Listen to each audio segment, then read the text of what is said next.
So, good morning everyone. I am Roban Karibi David. My name is Kevin Adrian de Guzman. I am Enmary Comaling and I'm here. In the past, Catholic is the official religion.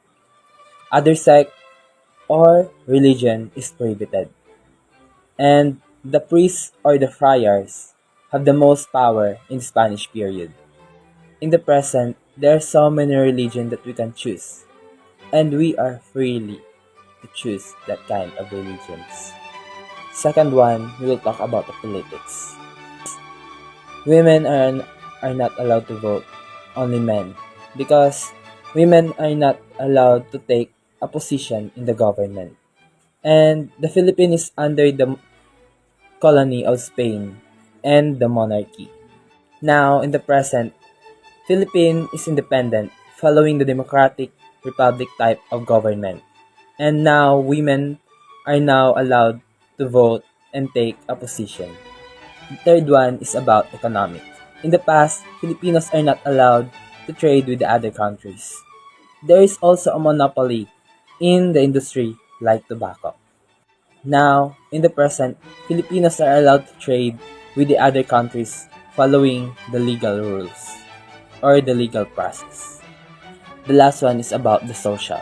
Women were allowed to stay only in their home and in schools that is exclusively for them under the supervision of nuns because they only teach how to be a good wife and mother.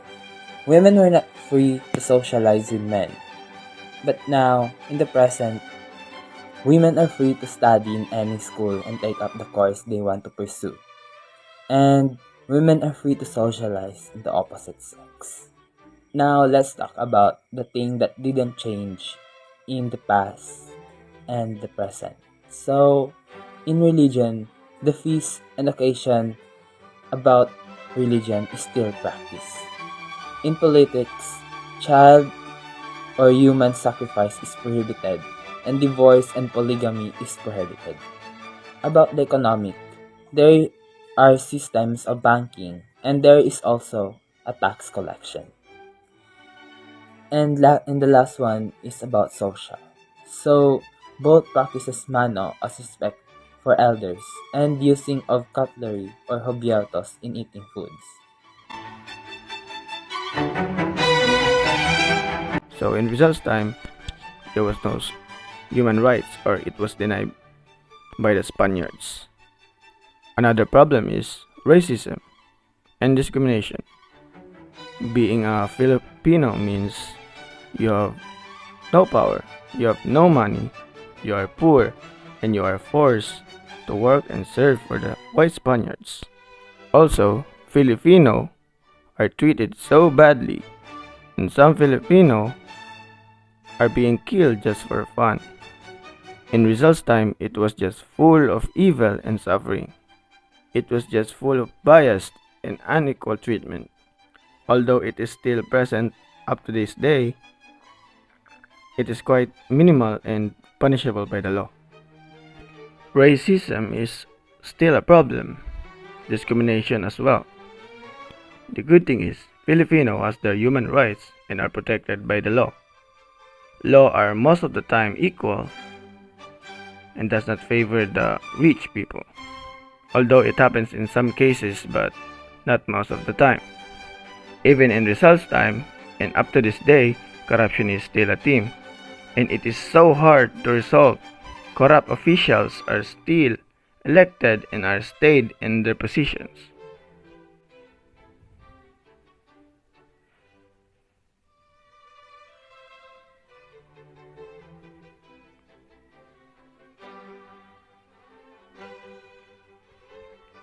Corrupt officials are still elected and remain in their.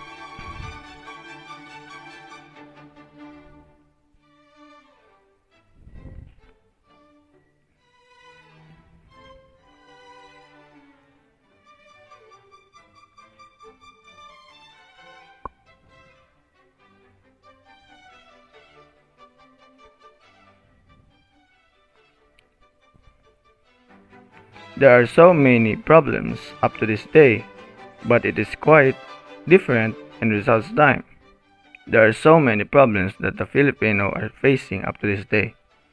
But the only thing is, we just have to be united and work as one. Some of his qualities that made him a national hero is that he is an open-minded person.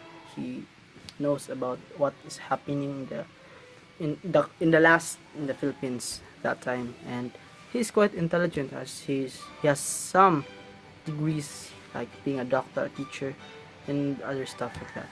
He is hardworking as he fought by writing a pen, writing some novels about Spaniards to let everybody know what they have done in the Philippines, and his love for the country, especially that. Rizal has huge love for the country, so that's why he fought for it. He died for the country, for that love. And so, first of all, we need the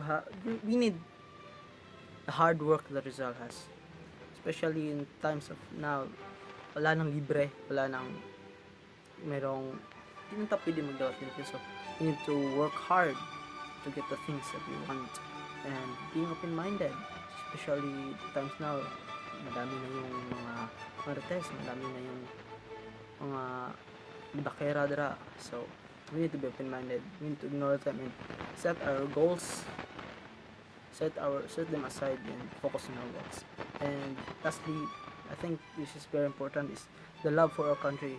We need to have a love for our country so that we can become a responsible and good student.